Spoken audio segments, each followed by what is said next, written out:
સાબરકાંઠા જિલ્લાના પ્રાંતિજ ખાતે રહેતા ક્ષત્રિય સમાજ દ્વારા અણુજા પાડવામાં આવ્યા હતા, જેમાં પશુઓના રક્ષણ માટે વર્ષમાં એક વખત બળિયાદેવની બાધા આજે પણ કરવામાં આવે છે, જે વર્ષોથી ચાલી આવતી પરંપરા આજે પણ યંત્ર યુગમાં પણ યથાવત છે।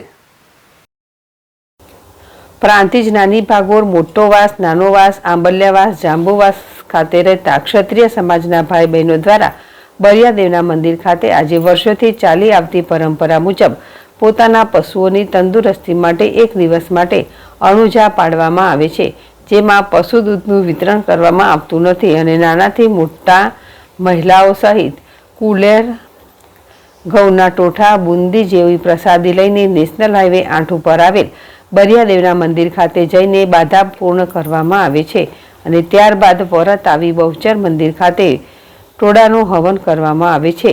આ ક્ષત્રિય સમાજના ભાઈઓ બહેનો દ્વારા પ્રસાદ લઈ છૂટા પડ્યા હતા। જીલ રાવલ, ZSTV, પ્રાંતિજ। ઓકે, દર વર્ષની જેમ બળિયાદેવની બાધા નિમિત્તે નાની ભાગોળ, મોટા વાસમાંથી પોતપોતાના ઘરેથી ટોઠા લઈને બળિયાદેવના વધામણા માટે નીકળે છે અને અનુજા પારે છે એક દિવસના। આમ ઢોર, ઢાંખર, છોકરો તમામ વસ્તુમાં શ્રી બળિયાદેવની કૃપાથી સારું સુખ શાંતિ અને શુભકામનાઓ પાઠવે છે।